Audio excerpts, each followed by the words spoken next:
This is an artist called Gagindranath Tagore. Gagindranath Tagore was the nephew of Rabindranath Tagore. So he was one of the pioneers of Indian art. He was one of the first to take from the rest of the world, absorb it. He was one of the first great social satirists.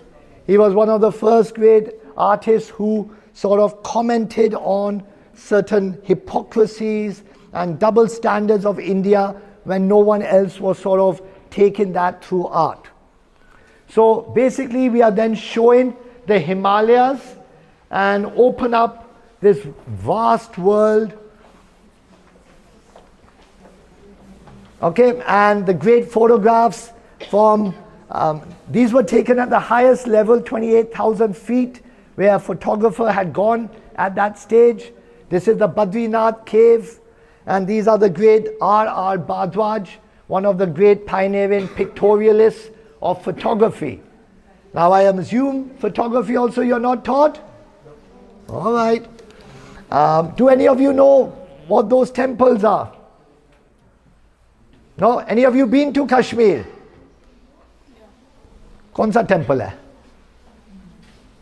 Matan. It's one of the great sun temples of India. Any of you?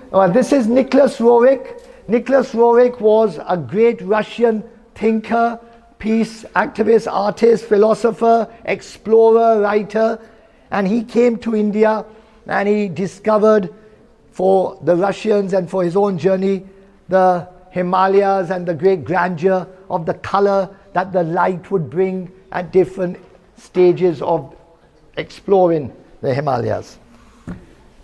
Swaminathan, the mountain bird tree series, one of India's great artists and colorists.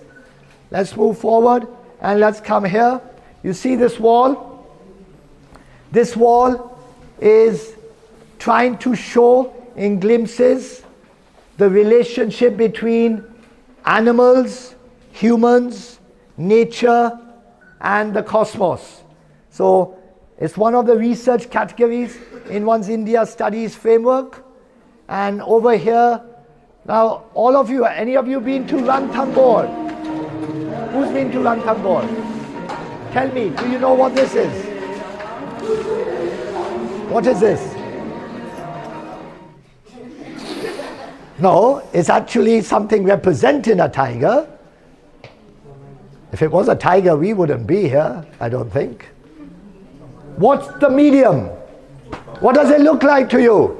A photograph. Okay, who says it looks like a photograph? You all said, put your hands up. Photograph, who says?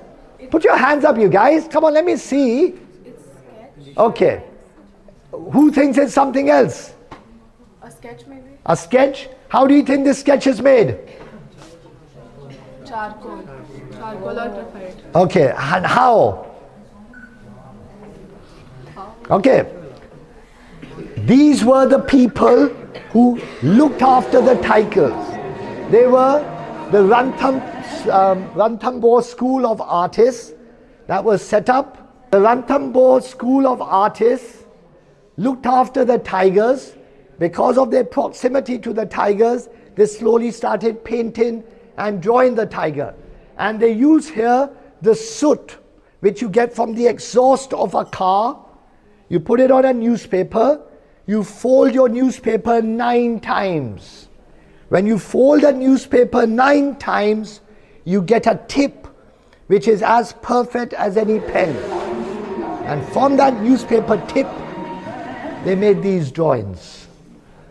Okay, obviously they have a photograph to look at, but the energy, and this is that same artist there who did your Jamni Roy Christ, the little Jamni Roy. So here we are showing different forms of animals. My favorite, I have a sanctuary for abandoned and injured dogs and cats. And so for me, the way the humans are treating the dogs is a disgrace. And I hope you as younger people will have a bit more empathy and will hopefully take to task those who show cruelty against the dogs, especially the stray dogs, who are the most beautiful, honest, decent, loyal, and loving creatures in the world.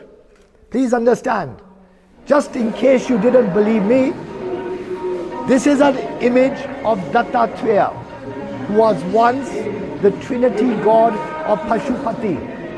And the 4 dogs here represent the 4 Vedas. So the dogs were given the highest respect all throughout our history. The only companion Yudhishthira chose was a dog to the gates of heaven. A dog will never, I'm putting in my 2 pennies on animal welfare, excuse me. A dog will never bite you unless it is worried about its children being attacked or you are attacking it. You got more chance of the human next to you biting you than a dog ever biting you. Here you got the explanation. So one of the great artists that has shown the empathy of the dog is Somnath Hall. Somnath Hall is another great artist. Here you are seeing how from drawings, sculptures are evolved. Here is one of India's greatest international artists and teachers. He was the head of the New York School of Art and Printmaking, Krishna Reddy. And he created in the 50s a very unique intaglio process which brought in multiple viscosity processes so that you would have multiple colors move in a very organic way. So all the forms he was trying to express in the 50s were these great organic forms. This is a spider's web, jellyfish, whirlwind, wave, blossoms, tree trunk, germination, all these kind of ideas. Then you got another great artist who used the folk traditions of India to show his art, Jyoti Bhatt. This is a Hira Jubilee trophy. I had nowhere to put it, so I put it here because it's that. And Munaswamy was one of the great artists of Cholamandal, though he was never allowed in Cholamandal because he had problems with his head panika. But this is his version of animal.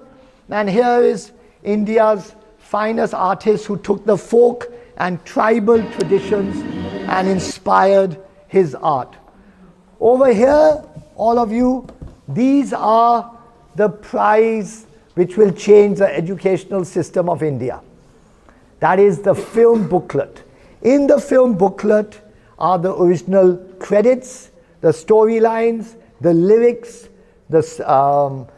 all the cover images, what's the next feature. Without this booklet, you cannot really teach the history of film, and you can't teach the history of many related subjects.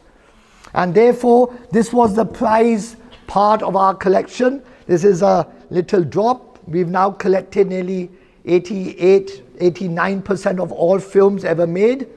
So this will one day, very shortly, you'll see how this is helping you understand your subject. Turn around and you will see a small sample of the archive of India's most celebrated international filmmaker, not just then, but even now. No one really liked Satyajit Ray, and it wasn't just for the sake of name. He truly was a great Renaissance polymathic mind. He was a graphic designer also. He was a book illustrator. This is his book illustration for children for Bengali script. He was a writer, he was a filmmaker, cinematographer, he loved music. He had a great relationship with Ravi Shankar.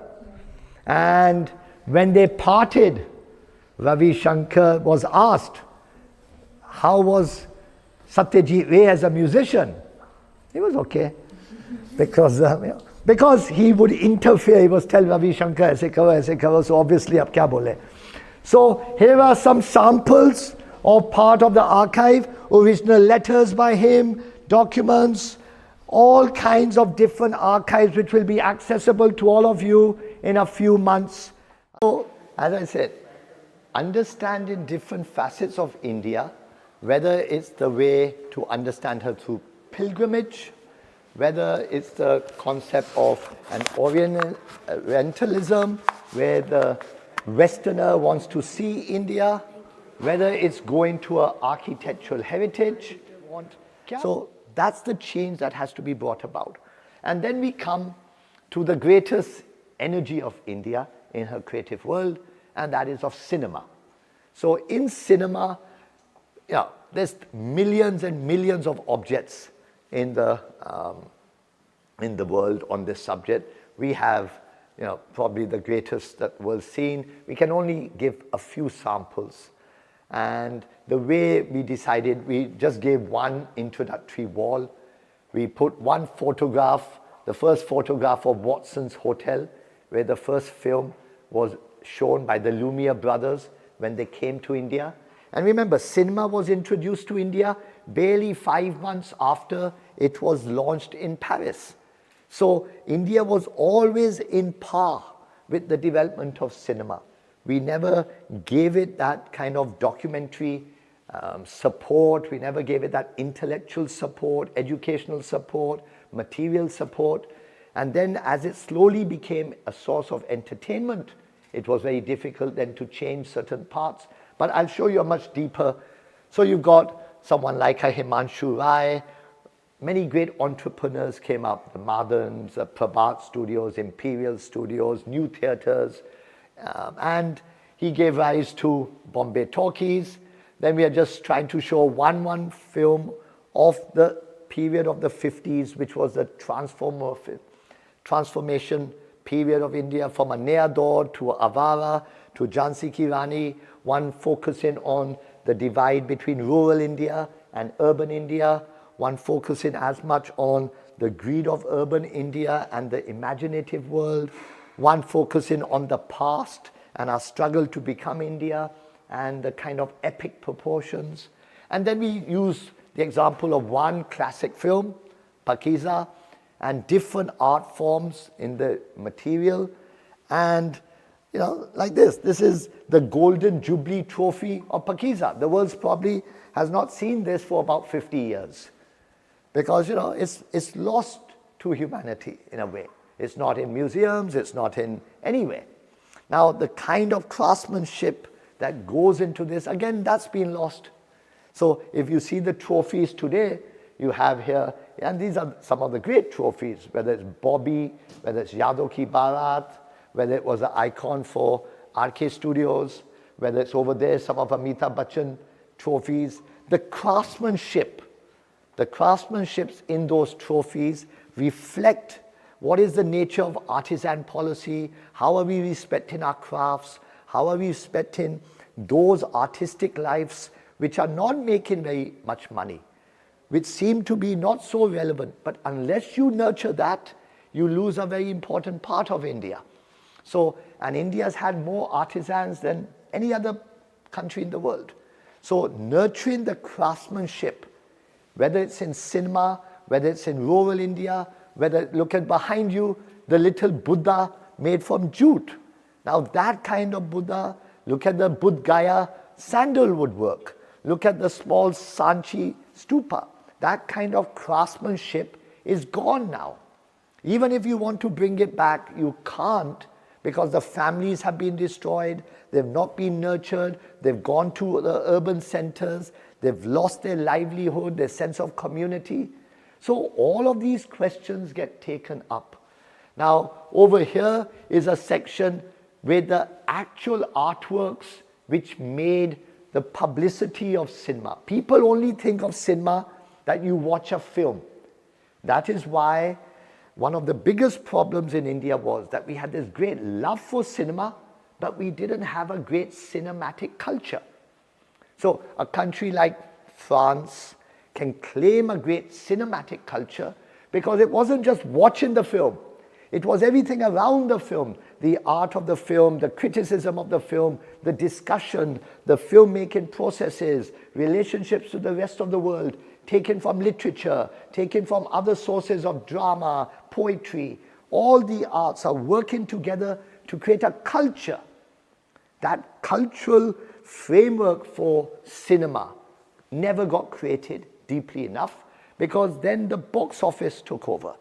And so apart from the great artwork, look at this Ganga Jamna. This is the original hoarding of Ganga Jamna when it was released in Jamna Cinema in Tadio. Now, the quality of these things are gone forever. And you can see there, Mangal Pandey is the last artwork, and obviously that has a certain energy also. But this world is now gone forever. It will never come back. And then we come to another facet of Indian cinema, which was in a way the Jubilee, the concept of the Jubilee, whether it was through a trophy, whether it was through awards of throwing a Jubilee party. We've got beautiful albums on, let's say, Janjeer's 50th Golden Jubilee. There was a party at Sun and Sand. So Prakash Mehra had first of all the 50th Jubilee of Janjeer, and he also launched Hera Pheri, his next movie. He also launched Himalaya Ke God Mein, or Himalaya Se Ucha, I can't remember now. And those documents are important guidelines for mapping out histories of the box office. Now, I have purposely compared here two different worlds, the Jubilee Trophy and the film festival catalogue cover, because there are two different worlds that look at cinema very differently. One looked at cinema as an art form, one looked at cinema as an entertainment form first and foremost, and a source of box office receipt. Both of these have existed in India. Both of them have created. So with the art of cinema that goes into the publicity of a film, the concept of the Jubilee and the box office of a film, and the film festivals which nurtured and promoted the artistic, or what we used to call parallel cinema, from the Satyajit Rays to the Ritik Ghataks to the Minal Sens, Shyam Benegals, Adur Gopalakrishnans, all of them who saw Manikal, Kumar Shani, who saw cinema first as an art form, then as a source of entertainment. And then the greatest actor, superstar of Indian cinema as an example. So you see an Amar Akbar Anthony, Lavaris, Namak Halal, Diwar. Now, they have their own energy.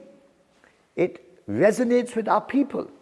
You've got two great icons for RK Studios, even greater tradition.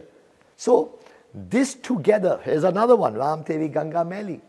So with the Jubilee concept, with the film festival concept, with the arts of cinema, you have for the first time, trying to put together how a culture gets developed. And then we come to our curiosity cabinets. But before we come to the curiosity cabinets, we come to this framework here. And this is at the heart of our archive. And I've not privileged it in this exhibition. And that is the world of cinema. Not just Indian cinema, but the way the world of cinema and its archives, its scholarship, its documents got created. So whether you start from Thomas Edison to the greatest probably cinematic figure in the world, Charlie Chaplin, to the birth of comedy in Hollywood, so from a Buster Keaton to a Keystone Cops to different facets of comedy. So from the 1900s, 1910s, you then come to the great period where German Expressionism was a very important part of world cinema, because as many great German film directors started leaving Germany because of the changes in the political climate, with Hitler coming to power, Hitler then changing the nature of creative freedoms. So great film directors like Fritz Lang, Joseph von Sternberg, Erich von Stroheim, F.W. Monod, Silsberg, various came to Hollywood and gave Hollywood an absolutely unique flavor. And that scholarship is what we have one of the greatest archives in the world on, and that will be part of the next exhibition, where we will privilege this world. So you can see here, these are the original handbills of Hollywood films released in India, released in the Indian theaters. At that time, Capital Cinema was a big cinema. There were many other, Wellington, there were various films. And then came Regal, Eros, Metro, New Empire, and Liberty finally on the year of independence. So this finishes one part with the curiosity. The curiosity cabinets are very important parts of any great exhibition. It puts very unique little bits and bobs for you to discover for yourself. It's like a child going into a dollhouse and finding beautiful things and playing with them and just having fun. And yet they could be very rare and unique items. So you got here the original booklets on Mughal-e-Azam and Gone with the Wind. The first postcards of Ravi Verma paintings. Various things on how Mughal-e-Azam showed itself. Cinematic chemistry. Raj Kapoor, Nargis albums. The first postcards of Hollywood. Small little things in Chori Chori. Cinematic chemistry. Various bits and bobs. So that's for the public to find and explore themselves. All right, you've got enough for that section now. I think that's too much on cinema. I'm not saying no to that, but the point is the merger of cinema with the other arts. At the end of the day, cinema carries, because of the public interest in cinema, you have to then carry other disciplines which don't have the same interest. Okay, so that's the main objective here, that cinema gives energy so that the fine arts gets integrated, the popular arts, architecture, photography, all of these get a certain role and importance which otherwise they would not get. Okay, so one important part of our research framework for India studies is the animal, human, nature, cosmic continuum. That there is this underlying thread which unites all living souls, whether it's an animal, whether it's a human species, whether it's the nature of all our flora, fauna, nature, or whether it's the stars and the planets and the cosmos. All of this has a logic and a continuous relationship which doesn't get broken. We may try to dominate one, privilege one, break down one, but at the end of the day, when we understand that linkage, we are much more in harmony with. So one part of this exhibition is the relationship between the fine arts and how they've expressed animals and human nature relationship with animals and nature. So from the great, this is one great example in Ranthambore.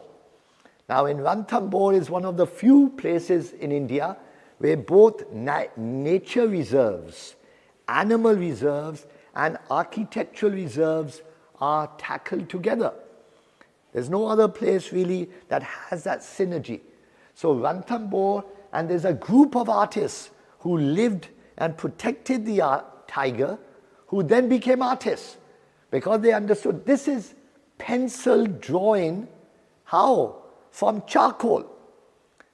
They take charcoal from the soot of a car, from the exhaust pipe. They take a newspaper, fold it 9 times, and from the tip of the newspaper, the drawings are made. So that's the quality of the drawing. Obviously, there's a photograph from which they use, but that again comes back to the craftsmanship of India, that there are thousands and thousands of fine, creative people across our country who don't get the support they need to develop. Then this was just to put perspective that the cat, Jamni Roy's cat.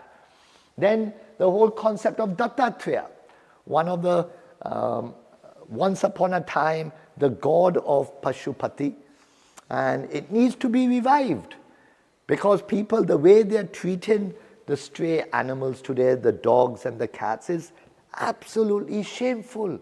It's the sign when the human being reaches their lowest level of gatiyapan, that they can't look after the most helpless, the most honest, the most decent and loving of creatures. And the dog has been the oldest companion of human beings. Yudhishthira only took a dog. This is the depiction of Dattatreya. Who are the 4 dogs? They are the 4 Vedas. So from the time of ancient Hindu philosophy, the dog has been respected. And today we have people killing dogs, beaten dogs on the street. It's their home. Now, how do you get across that understanding? Look, you can't force people to love. You can only open their mind and give them opportunities to learn. So art has, Somnath Hall was one of the great artists who depicted the dog in many forms, its helplessness, because he was actually focusing on wounds, the concept of wounds. Human wounds, animal wounds, wound होता है. इसको लगता है या मुझे लगता है, एक ही बात है. That concept of the wound is what he is trying to express. Similarly, you take one of the great artists of India, D.P. Roy Chaudhary, and how he's depicted a dog feeding her children. You look at the concept here of, this is nothing to do with the dog, but it's the relationship between drawings and sculpture. A great artist like Dhanraj Bhagat. Then these are 2 examples of one of India's greatest printmakers, Krishna Reddy, who from 1955 to about 1968 created some of the most unique, innovative intaglios of the world, where natural forms were the inspiration. So spider's web, jellyfish, germination, whirlpool, tree trunk, blossoming, the wave, pastoral, all these kinds of natural organic forms he expressed through very unique intaglios. Then you've got artists like Jyoti Bhatt, who tried to revive the craft traditions in the fine arts and also take forward certain aspects of it. हीरा को वैसे ही मैंने याद डाल दिया क्योंकि यहाँ भी animals थे, सोचने दो लोग को हीरा और ज्योति भट्ट का क्या मिलन है. Munuswami, again another great artist who used the line to create a sense of Indianness. In the 60s, in Cholamandal and South India, great artists like Panikkar, Ramanujam, Sultan Ali, Munuswami, Bhaskaran, Vasudev, many others were trying to experiment that how can we be modern and Indian and uniquely ourselves. So these experiments, in the Western concept, the line is always usually an outline. It's an outline to something else to focus on. But in Indian philosophy, the line is an imaginary joy in itself. I don't need the line to be an outline. The line itself is the beauty because it comes from the inner world. That's the difference between those 2 worlds. One represented the outside material world, one represented the inner movement of one's idealism. And that difference is what became the East-West dialogue to a large extent. And these great paintings of Sultan Ali, the Pramanu Darshan series, one of the unique attempts of using folk and tribal symbolism to express modernism in Indian art. Then we have another great tradition in India, and that is of the book tradition. So the book tradition has an old tradition from Abhindranath Tagore, Hussain, Satyajit Ray, Ganesh Pine, K.G. Subramaniam, all the way to the younger generation of Namrata Bachchan, where her recent book, Full Circle, or her lovely illustrated book of her grandfather's poetry, Haribhai Bachchan in Madhushala, beautiful artworks, part of the tradition of bookmaking and book illustration. So that, and there's some original artworks from those books. And so this is another section which we are also taking forward. Now, obviously, part of our film section, we have thousands of archives, and we've chosen to just give one example of probably India's most celebrated and greatest film director in many ways, Satyajit Ray. So every kind of book, journal, magazine, letter, document, booklets on him, everything is, for the first time, will be available to the public on a grand scale, integrated within the framework of India studies. This great Devi poster, which was for the French release of Devi, when it was shown in France for the first time. And it's very strange. Yesterday, a day before, Victor Banerjee was here at the opening, and he mentioned that the lady who played Durga in Devi actually died day before yesterday. So, it's ironic of all the posters we chose, God bless her soul, but the fact is that, there's thousands of stories every day. You can't focus on every one. So, Satyajit Ray's Working Stills by Nimai Ghosh, the great poster. Look at Kabuliwala's poster. Look at the design. This was Tapan Sinha's Kabuliwala and Ritik Ghatak's poster. So the Bengali poster had a unique design sensibility because they used the font of the text like an artwork, which most Hindi film posters or South Indian film posters did not do. So that's why Bengali film posters are a bit more beautiful and aesthetically pleasing and graphically exciting, because they use the font, image, dialogue, jugalbandi in a better way. All right? Take, for example, the whole journey of India's struggle to be herself, to create an India Studies conceptual framework, is from the 1880s to the 2020s. Now, all 6,000 years of India lives in 140 years. So we have always this violent, non-violent dilemma in all civilizations. India took it to an extreme because of one individual, passionate thinker, and that was Gandhiji. But at the same time, when you struggle against foreign power, violence is the norm of most ways. Now, Gandhiji, people think they understand. Our objective is to show, no, you don't. There are many ways to look at even the most established icons of our century. You look at him from here. Now, if you see something like this, most people don't get it, because in the 1870s, 80s, Hindu mythology was shown in the Calcutta presses in Bengal from Kansari Para, Chor Bagan, Calcutta Art Studio. Look at that. Yamma, Shiva, Makhandaya. Then Ravi Varma press came along. People started copying the Ravi Varma press. And then you see how political propaganda uses myth, uses religion to bring about a relationship and communication with the people. So Gandhiji becomes Shiva, the British Empire becomes Yam, and Makhandaya becomes Bharat Mata. Now, this relationship between the secular and the religious and the struggle for one's identity is always entwined in India. You can't separate it honestly. You can try your best, and it doesn't matter whether it's the most secular-minded person or whether it's someone who has another version. So these things need to be questioned. Everything needs to be re-examined. How do I understand it? How do I make these decisions? How do I know what is the underlying processes? So when you look at a Gandhiji, you got one perspective. You look at Gandhiji here, Polish poster of Attenborough's film. You look at a young interpretation by an artist in 2007. You look at these are the original first photographs by Cartier-Bresson, last days of Gandhiji.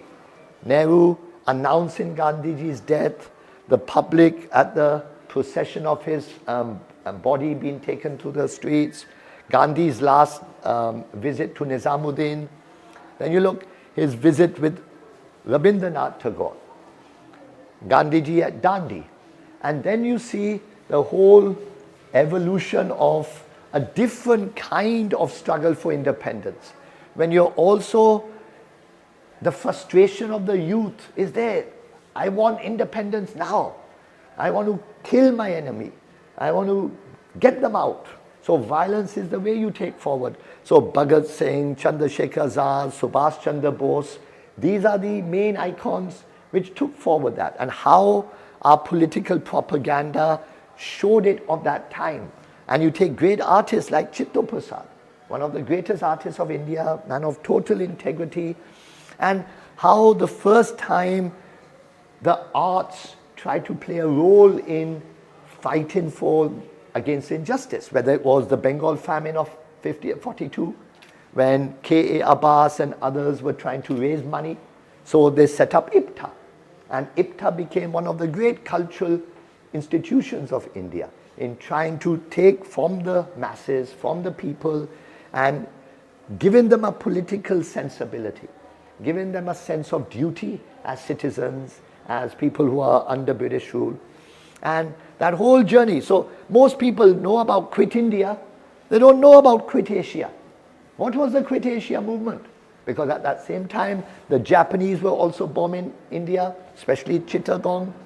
And the British wanted to fight the Japanese because they were part of the powers with Germany. So all the politics of the time is still not clearly understood. And the visual image is a much deeper way to tackle these issues than the written word. The written word is deeply distorted. It's already gone through so many interpretations. The visual image is still fresh. Therefore, the prejudice, the preconceptions are less when you open up an educational framework. And that's what this is about. How do you create the first detailed, world-class conceptual framework for India studies? How do you reach out to all the universities and schools of the world and say, there's not one course, imagine, not one course in the whole world for India studies as a 3-year graduate course. Now why? Because we've never collected a world-class archive. We've never understood the relationship between the image and the text meaningfully. We've brought so many prejudices and preconceptions to the interpretation of India. You can't decide what you want to show about India. She tells you the scale. She tells you the complexity of the diversity. You can't pick and choose what you want to tell. You'll never solve the problem then. So the whole point is, unless you lay it all out in the most grand, neutral, passionate manner, and you need both. You need great objectivity and you need deep passion for being as fair as possible. So you take a simple, look at, imagine this, one simple 2-ana lithograph. And in that is the whole history of the Congress movement on one way. Every personality of importance, their proximity to Gandhiji, left or right, above or below, were they related to this, were they related to that, in one simple lithograph. Much more exciting for the students to understand this than to be read in boring books with words and words and words. So that energy, today education is facing that problem. It's always faced that problem. How do you excite and inspire the youth? It's not simply, you can't teach anymore. You have to lead them to a self-discovery. You have to lead them to an inner sense of awareness. How someone's identity is molded is the choice of the individual. That choice can only be fulfilled if self-discovery is the main mode of education rather than teaching or even learning, or even the more fashionable word, mentoring. What is mentoring or learning? You have to give them a vision. You have to give them guidance. You have to give them all the raw materials. You can't just tell them something. So the heart of our educational problem today is this lack of access to the great, meaningful visual documents that make the last 200 years of India. That's what we are trying to now give. So this is one small part, part one. Now you take part two. Now from here we can go in two directions. You come here and see this way. Okay? So when you come from there, you have two ways of looking at it. You can look at, one way is to see it from the point of travel. Let them also be, they're part of the audience now. Okay. You see from there, please. Okay. They are part of the travel, or you can go deeper into the political responsibilities, the social responsibilities of the creative mind. So let's say we take this path and we come to how you discover India.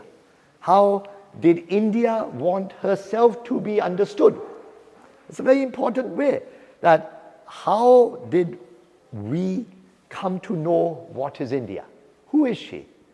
How do we study her? How do we explore her? How do we visit her?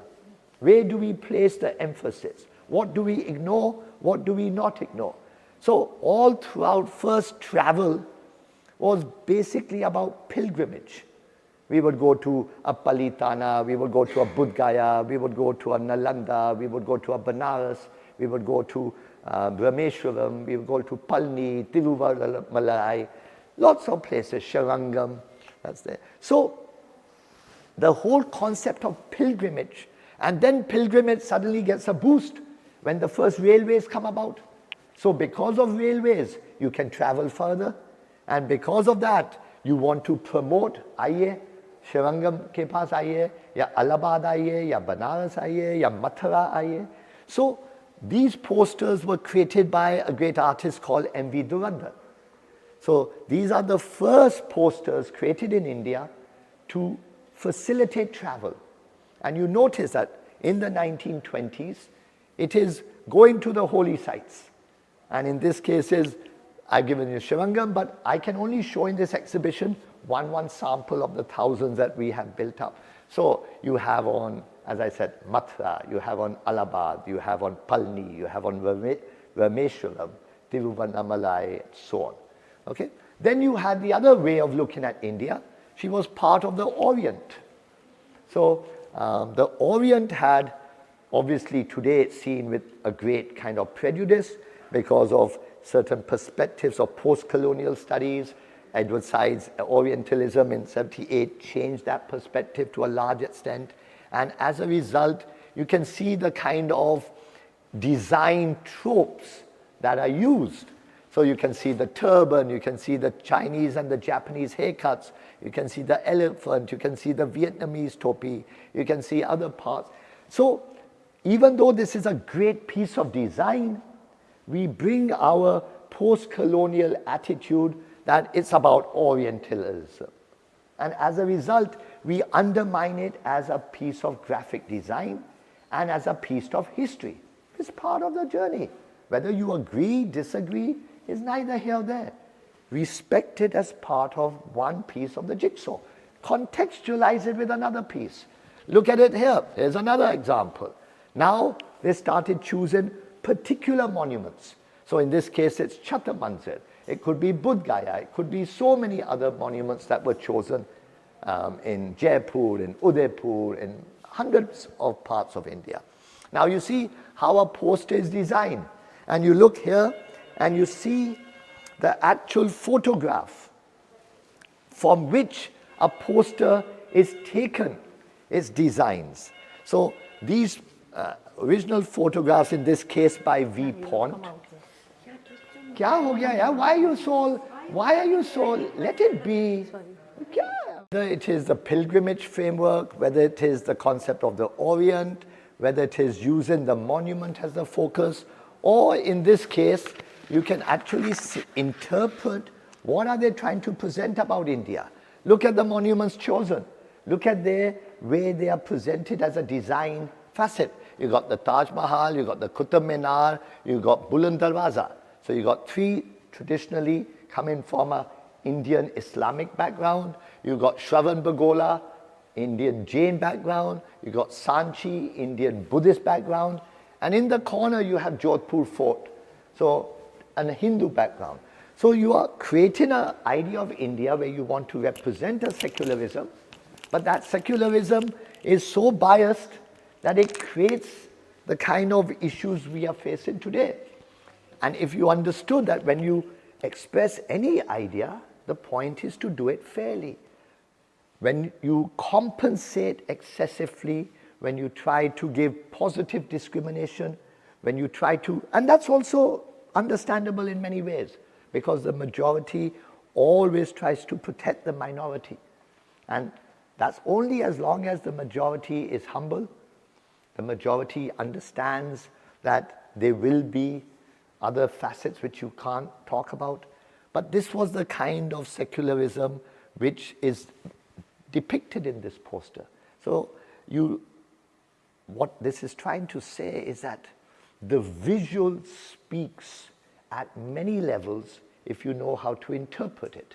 But because we haven't learnt the way to interpret the visual, we are facing the problem where everything is text, everything demands. For example, people complain, why no captions? No captions because we want you to look at the visual. There may be other practical reasons there's no captions.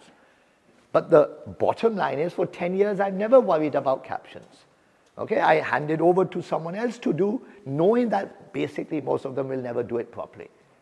Because the image is not being read by the public. And therefore, the image and the visual is not part of our educational system in any meaningful way as a source of knowledge. It simply is a complement to the text. And that's one of the biggest problems facing education and academia. And this exhibition is showing that that can change radically. Discovery via Rediscovering India is 30 years journey in creating the first structure, framework for India studies. सारी दुनिया में अभी तक एक 3 साल का undergraduate course India studies के लिए नहीं है. तो हम 30 साल से कोशिश कर रहे हैं कि वैसा प्लेटफॉर्म बनाया जाए, कैसे बनाया जाए, from the arts, cinema, architecture, political sciences, social sciences, all the visual arts, उसमें वो जो energy है, आप देखो, whether it's a film poster, whether it's the fine arts of great artists, whether it's political propaganda, whether it's travel posters, whether it's architectural monuments, whether it's to do with science fiction, mystery, we've created a unique framework. And now to make this framework open to all the universities and colleges and schools, ये exhibition, पहला exhibition है, जो दिखा रहा है दुनिया को कि देखिए, India ऐसी चीज़ है कि आप, you can't take out what you like. It's like the greatest pickle in the world. जैसे नींबू और कोरिएंडर और टर्निप और शलगम और सब एक साथ जुड़ा रहता है. आपको पता नहीं कि कैसे इनका स्वभाव बदलता है, धूप कैसे लगती है, एक का जूस दूसरे पे कैसे असर होता है. ये जो पूरा तरीका है हिंदुस्तान, इंडिया को बनाने के लिए, हमारे आर्ट्स, हमारे सिनेमास, इनको समझने के लिए कोई सिस्टम नहीं है हमारे कॉलेजेस में, स्कूल्स में, यूनिवर्सिटीज़ में. और बाहर देश के लोग आते हैं और समझते हैं, वो भी अपने अलग अलग प्री कॉन्सेप्शंस के साथ आते हैं. तो ये एग्जिबिशन उसको सब उल्टा कर देता है कि देखिए क्या क्या है, इनका डायलॉग कैसे चलता है. What's the relationship between a golden jubilee award and a poster and an artwork and a book, a journal, a magazine, the dialogues, the discourses, the political events, the history. और सबसे बड़ी बीमारी हमारे देश में ये है कि आदमी और जब इमेज को देखता है, वो सोचते कि शब्दों के साथ इसका एक्सप्लेनेशन होना चाहिए. नहीं, इमेज अपना नॉलेज है, इसको पढ़ने के लिए वो शिक्षा में दिया नहीं गया. इसका फॉर्म है, कंपोजिशन है, लाइन है, कलर है, टेक्सचर है. इसको समझने के लिए स्कूल्स ने कोई ज़्यादा कोशिश नहीं किया.